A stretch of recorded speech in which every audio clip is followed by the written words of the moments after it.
بسم الله الرحمن الرحیم. دلته مولا صاحب درې سیزونه راځي، توجه وکړئ ماته. اول نمبر مناظره، دویم نمبر مجادله، دریم نمبر مکابره. سو شو؟ اول نمبر، دویم نمبر، دریم نمبر مکابره. الکه مناظره څه ته ویلی شي، مجادله څه ته ویلی شي، مکابره څه ته ویلی شي. نو مناظره تاسو ته تعریف لیکلی دی، ورته وګورئ. المناظره دا نوټسونه چې تاسو سره کوم در سره دي مناسب، د طالبانو املایي لیکلی دي. نو په دې کې ډېرې غلطیانې دي، هر کال مونږ تصحیح کوو خو په اصل کې نه کېږي. هغه اصل چېرته پروت دی مونږ ته هم پته نشته چې چېرته دي. نو دا هغه ځینې پروټسټیټ وځي هر کال دغه غلطیانې وي پکې. دې کې بعضې ځایونو کې طالبانو اعراب هم خپل لګولی دی، نو ډېرې غټې غلطیانې پکې دي. بعضې ځایونو کې مین څیزونه هم غلط کړي دي، حکمونه هم غلط لګول دي، نو هغې به تاسو خپله اصلاح کوئ. اعلان مې دې وجې نه وکړو چې اکثر طالبان بیا ګوري بدزنه کېږي. نو د املایي څیز دی، د املایي هرې خبرې استاذ ته نسبت کول صحیح نه وي مناسب. توجه المتخاصمین فی النسبة بین الشیئین اظهارا للصواب. توجه المتخاصمین، توجه کول یعنی بحث کول د متخاصمینو، د دو جګړه کوونکو، فی النسبة بین الشیئین د دو سیزونو په منځ کې د نسبت په باره کې، اظهارا للصواب د پاره د حق ظاهرولو. ما ته وګورئ تعریف دا شو، توجه المتخاصمین فی نن ما ته بس غوږ کېدی، فی النسبة بین الشیئین اظهارا للصواب. دو کسان دي په خپلو کې اختلاف دی، دا د یو بل سره بحث کوي، یو مدعی د بل مدعا علیه دی. دا د دو سیزونو په منځ کې د نسبت په باره کې بحث کوي. مقصد یې صحیح چې حق ظاهر شي، بس مقصد یې صحیح چې حق. ګورئ تاسو مسله راواخله، هغه تاسو کتابونو کې خو وایي العالم حادث و فلا فلا، هغه نه وایي مناسب ته عملي. اوس مونږ وایو تقلید. څه شی؟ څه شی؟ اوس مونږ تقلید ته نسبت کوو د وجوبو. تقلید ته نسبت مونږ څه کوو؟ مونږ وجوب ثابتو، نسبت د وجوب کوو. او غیر مقلدین د دغې نفي کوي. هغوی چې دي تقلید ته نسبت کوي د حرمت یا د شرک، مونږ د هغې نفي کوو. نو ګوره د دو څیزونو په منځ کې نسبت دا ثابتول د دې په باره کې بحث دی، جګړه د اختلاف دی. یا رفع الیدین مسله ده، هغوی ورته سنت وایي. نو د دغه دو څیزونو منځ کې بحث د جګړه ده. مونږ دې ته وایو منسوخ متروک. زمونږ او د هغوی په منځ کې مونږ یو نسبت ثابتو، هغوی یې نفي کوي. یو بل نسبت د سنتیت هغوی کوي، هغوی دغه نسبت ثابتوي، مونږ یې نفي کوو. ټیک شوه؟ په دې ځای نه ورسېدو. نو دلته هغه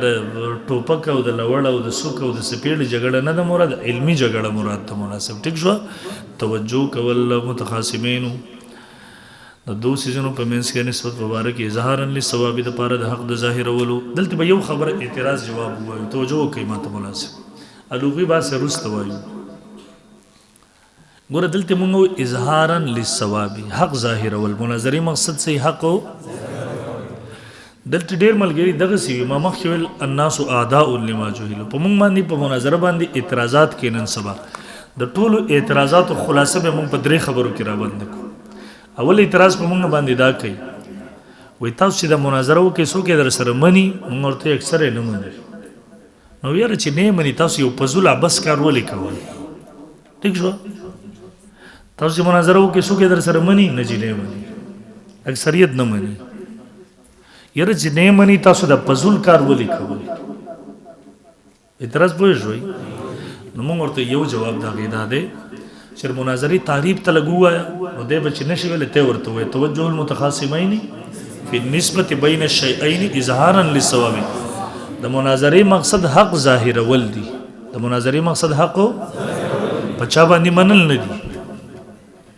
د هغې لپاره دعوت و تبلیغ شته، د هغې لپاره جهاد شته، د هغې لپاره حکومتونه شته. زمونږ کار نه دی. زمونږ مقصد صرف او صرف حق ظاهرول دي. بس ورته وایه د مناظرې تعریف ووایه، اشکال به دې حل شي. بس په دې ذهن خلاص شو. خلاص شو ذهن. دویم نمبر جواب دا دی، ورته وایه ښه چې څوک یې نه مني نو دا فضول شو، بیکاره شو. جی ها ورته لګ در مناظرو تاریخ وګوره قرآن مجید ذکر کوي سیدنا حضرت ابراهیم علیه السلام مناظره د نمرود سره شوی و درې مسپاره کې الله ذکر کړی ده د ابراهیم علیه السلام مناظره د خپل قوم سره شوی و مسپاره کې الله ذکر کړی ده شته کې نشته شته الکه نمرود منلی و قوم منلی ور سره نو به وای ابراهیم علیه السلام فزول کار کړو واپس کار کړو نوز بالله چې کوپر ته په ورسی نو چې دا غسر نو منلی هغه ته بس کار نشي ویلې زه د سورلسمې زدي مسلمان ملایم زما سره نه مني وسماته فزول کار کې یا خو د انبیاء علیهم السلام هغه تم فزول کار وایا نوز بالله بیا به زمونږ دې ته فزول کار وي کله انبیاء علیهم السلام هغه ته فزول نشي ویلې به زمونږ دې ته فزول په کوم قانون توای په دې ځین خلاص شو الکه رسول الله صلی الله علیه وسلم د نجران د عیسایانو سره مناظره شوه نبی علیہ السلام د نجران د عیسایانو سره سوره ال عمران شان نزول کې تفصیلا مفسرین وګوري روایت شته نبی علیہ الصلوۃ والسلام هغه پړ کړل اتمام حجت په وکړو بیا نه منله چې بهم نه منله به نبی علیہ الصلوۃ والسلام ورته دعوت د مباهله ورکو تعالوا ندعو ابناءنا وابناءكم ونساءنا ونساءكم انفسنا وانفسكم قرآن مجید کې شته کړه متصوی چې نبی علیہ السلام فضل کار کړو ابن عباس رضی الله عنه د خوارجو سره مناظره شوی وي نه منلی د امام ابو حنیفه مولا د معتزله سره شوی دي د خوارجو سره شوی دي د نور خلکو سره شوی دي چا نه دی منلی ډیر کم کړه د چا منلی دغه سره راځه زمونږ د کابیر علماء دیوبند شوی دي مولانا منظور احمد نعمانی صبر مولا فتوحات نعمانی 1107 کې چاپ شوی روي ګوره بریلیانو سره شوی دي مولانا امینو کړو صبر مولا وابیانو د ټول باطل سره شوی نو بیا وایي د ټول امت غلط کار کوي د ټول انبیاء غلط کار کوي یا خدا حکم یوازې مونږ ته راځي کوي که مونږ ته راځي کین بلک سوچ کوو چې مخکې مونږ ستاده حکم غیر شعوري تور چا باندې لګي په دې پوه شو دویم جواب او دریم جواب دی ورته تاسو کې د حقایقو نه خبر یقین وکړه زمونږ عملی میدان کې مونږ ته درو خایو زه چلو د چاته به هدایت ملاو نه شو هیڅ چاته ملاو مناظره خو دې لپاره وی امنا الکه تاسو اکثریت طالبان نسی تاسو په ایمان وای دا تر اوسه پورې زمونږ خپل احناف چې زمونږ خپل دیوبندیان چې دا غریبان په شکوک او شوباتو کې پراته زمونږ مناظرو سره کم از کم د خلکو ته استقامت ملاو شو په دې اتو کالو کې زه تاسو ته چیلنج سره وایم لری خو نو په د کې کې وایم مخکې به یو لوی سلسله روزانه په بنیاد زمونږ مولایان برویان و بیان کېده به څوک به یو طرف ته څوک به بل طرف ته نن په دې 8-9 سال کې زه په چیلنج سره ویب کله چې مونږ کار شروع کړل دي دیو یو قابل ذکر مولا مونږ ته نشي کولای چې کم از کم و به شوی یا بل طرف ته تللی دا اوس تازه ورځو کې حضرت علی په نوم باندې یو مولا او هغه و به شوی دی نو دی ډیر زیات پیش کې تاسو وګورئ په د میډیا دومره شهور کړی د کله سعودي ته بوزي کله ال ته بوزي کله بل تر 2 روپو سړی نه دی زور ولی ور کړی دی ځکه اته کال بعد چرته اوسو ښکار ورته ملاو شو وي کو نو باغی خوشحالي منوي او مونږ ورته ویل دا خو حنفي مخکې منو وسم نو مخکې منکر حدیثو اوس تاسو هغه طرف ته بدلونو بس ساته کړه خو حنفي مخکې نو د دې ما سره کین خپل حنفیت دي سبب کې دې مخکې زه حنفي ومه دا پلا رمضان نش ثابت وله نو هغه باندې تاسو دروغ وای کم از کم هغه بندونه درته مونږ واله نو هغه سره ومنه کړه دغه مر واسترګي مو پټوا مګي به چرپسې مدرسو تراتل ته سبقونو ته نه پرې خو دي جمعهتونو ته در پسې راتلا اوس کومه هغه ته چیلنج ورکم در سره نه قبلې نه در پسې جمعه ته راځي نه در پسې کور ته راځي نو بس کې کنه دومره ټمم خو تا مونږ نه راکړه چې در په دنیا حوالو زه خو بس لګي دومره کار کو او ډیر خلکو ته وایي مستین دا دغه مناظره زموږ شو حیات النبی صلی الله علیه وسلم دا پنځپریانو شان او شوکت الله په دغه سره مات کړو په دغه کال باندې دورې ته ماته یو طالب راغی دلته در با جوړو ما ته ویل تقریبا خامسه و کومه درجه و ما ته وی زما پلار د 25 سال نه پنځپری و او لدی کلک مبلغ ول چې مناظره رااله ول دی دا ټوپونه وهاله الله یو دروغ ډیر وای او دنه پوزه کټ کول او بیا مونږ چې خیر دې پریک دی وداري بلا پلار مې زولې کوم ستاره مناظره لګا راوړل ول چې مناظره مې نو سلور غنټه و وای بیګاله ورته ټول شپه کې نستو وکړه ول زما پلار پاک کشپره پنځپریت نه توبه وسترو ز پنځپریانو خلاف کار کوي زبل ورځ بونیر تلاړ ملته مونږ سبو ذاکر مونږ سبو هغه ما خپل قصه کول ول زمونږ استاد ډېر لوی عالم دی بونیر کی یاد ولا ما ته ویل چې دا مناظره کله وشو د حیات النبی صلی الله علیه وسلم ول زما استاد وی چې ما په خپل باندې وکتله نو بس ما غي سره توبه وستله هغه مناظرې سره ما توبه وستله اوس هغه لګیره د په خلاف پرچار کوي زه په دغه کال باندې یو کس جدي ته بوتلم عمرې له بوتلم از ما ټول انتظامات هغه کړیو د اسلام آباد دی نو پلار هم ډېر لوی عالم دی نیکه هم ډېر لوی عالم دی اکور ولې ډاکټر وغټل ته سرکاري نو بیس ما ډېر اکرام او اعزاز هم کړی و ډېر سامانونه هم راته اغوستي عمرې ته بولی وم نو ما ته وی چې دا ستا مناظره کلو شو په خپله باندې دی سپاه صحابه کې و ډېر تکړه هلک و نیک ویل زما پلار چې وویل دا پنجپیری و ویل تر حیات النبي صلی الله علیه وسلم مناظره چوش ویل زما پلار وکتو ویل لقې سره توبه ویستې را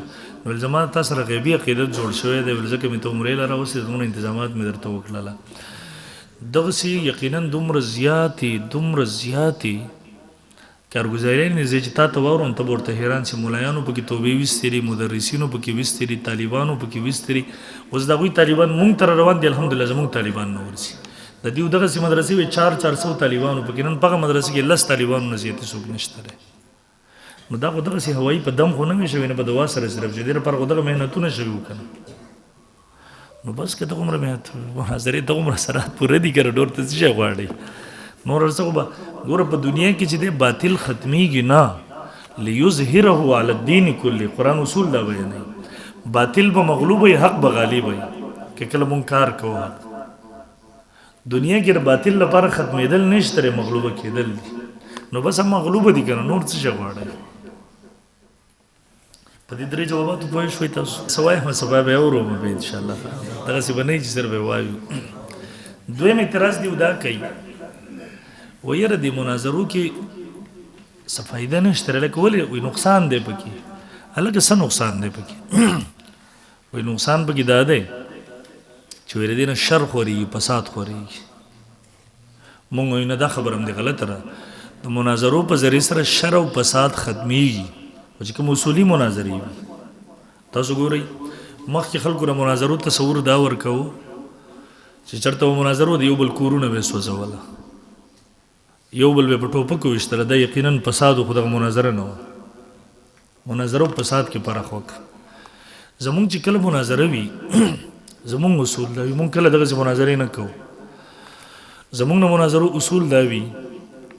مونږ د هغوی نه دوه نمایندګان وغواړو دوه خپل ور ولیږو دا خپلو کې کینی اصول شرایط ولیکي او زمونږ په شرایطو کې اول نمبر شرط دا وي چې د دواړه طرف نه څومره ملایان شریکي 4 5 دینه زیاتې خلکو ته اجازت نه وي مقام او وخت مناظرې دا مونږ پټ ساتو د میډیا په ذریعې سره به عوام ګوري په خپلو فیصله کوي ځکه عوام چې ته راولې خو جګړه کوي نو زمونږ مناظرو کې الحمدلله جګړې نه وي په اصولو سره شرایطو سره وي هغه فساد والا مونږ نه یو ښایي او اصولي مناظرې زمونږ پرې زمونږ 10 کاله وشو زمونږ مناظرو کې چېرته وښایي چا یو بل ویشته یې ډزې کړی زمونږ مناظرو کې وخت کې چا یو بل سره دشمنیانې پالي الحمدلله زمونږ دې کې دا نشته خو زیات نه زیات مونږ 5 ملایان ناست یو اوس مونږ به یې ولته کنځل وکړو که نه ځه مونږ به یو بل ته بدردو زیات نه زیات یو بل سره به جګړه وکړو خبره به ختمه شي ځه قوم خو د جګړې نه بچ کړو که نه نو دا هغه څوک دی مونږ په مخکې کال دیر کې وچ کې مناظره وه قرت خلول امام باندې 4 غنټې مناظره وشوله بیا هغه ډي سي پي صاحب خبره شوي کسان یې راولېږل بیا چې مناظره ختمه شوه مونږ ورغلو ما ته ویې ویل تاسو د چا نه اجازت اخیستی دی ما ورته ویل ډي سي پي صاحب مونږ در سره تعاون وکړو زمونږ شکریه ادا کړه او دې کې اجازه ته کوم ضرورت اوس په یو قلا کې بند که څوک ډمان ګډوي تاسو یې بنه کوئ چې امن ته خطر نه وي ویل نه نو ما ورته ویل دا مناظره خو یو علمي بحث دی چې کله امن او امان ته خطر نه وي بیا تاسو هغوی کې مداخلت کوم طرفه کوئ کوم قانون باندې او دویم نمبر ما ورته ویل جي علاقه کې لانجه جوړه نو اوس به عوامو به یې ورپسې ټوپک راغستی دښمنۍ به یې کولې مونږ دوه نمایندګان راغلو شرایط هم ولیکل نن 5 ملایان ناست یو مناظره وشو په خیر سره الحمدلله هغه شر دفع شو اچھا خبره واورېده ما ته خبره خو صحیح ده وایي که نوره مناظره کوي راځي د تاڼې د جومات ته راشي پولیس ورته ورته همدې کوي نو هلته ورسره سپیشل برانچ والا ولاړو هغه ورته نه جي دا به د ډي سي نه اجازت اخلي پلان کې به کوي ورته دې کې اجازت څه خبره ده خو علمي خبره ده ودې کېدل نو دې کې شر شدت دا خبرې نه وي د هغه څوک وایي چې هغوی یقینا شریان وي فسادیان وي موږ دغه فسادونو شرونو نه یو قایل موږ الحمدلله نن به تاسو ګورئ زموږ مقبرو کې جګړې وي زموږ روزو اخترونو کې جګړې وي نن الحمدلله نن مې پیسې ختمې شوي دي مقبرو کې جګړې نشته دی په جوماتونو کې جګړې نشته دی په آرام سره خپل عبادتونه کوي نو بس د 2% پاتې نور زموږ د اوسه نه دي چې دغه ختمې کړو اوس پکې دغسې خلک راووته چې هغوی د خپل شهرت ذریعه دغه ګرځول ځای په ځای باندې مجلسونه ګرم کړله بې ځای نو حق هم بدنام کو 2-3 ځایونو کې چې مضبوط علمي والو خاړله بس اوس د مناظرې نوم په خوله نه علي سیټ ته شو واپس نو دغسې هم نه ده چې ته اوس مناظره ځان دپاره ډال استعمالوي خپل شهرت دپاره الله د هغې نه موږ وساتي درېیم اعتراض دا کوي و یاره ستاسو په دې مناظره کې څوک سالس وي حکم موږ یې نه وي و یاره چې څوک سالس او حکم پکې نه وي نو بیا ستاسو د مناظرو څه فایده شوله نو موږ دیو ته وایو چې تاسو یو خو د مناظرې د اصولو نه واقفه یئ او بل اصولي طور کې خبرې ته تاسو سوچ وکړئ خبره غلط روخ ته ځي تاسو وګورئ څنګه هلکه زموږ د وابیانو سره مناظره وي نو هغه به سالس څوک کې نه وابي به راولي مونږ به سالس څوک کې نه حنفي به راولو نو هغوی زموږ سره د حنفي سالس فیصله نه مني مونږ د هغوی سره د وابي هغه نه منو نو د حق او د باطل په منځ کې کله په یو چا اتفاق نشي راتللی چې سالس دی پکې مقرر شي اوس مناسب زما او د اختلاف راغی دیم ځان ته دیوبندی وایي زم ځان ته دیوبندی وایي ما او د تر مناظرې ضرورت نشته دی شیخ ادریس صاحب دیم خپل مشر ګڼي زه مور مشور ته فیصله به ورباندې وکړو اتفاق هم راځي په یو چا باندې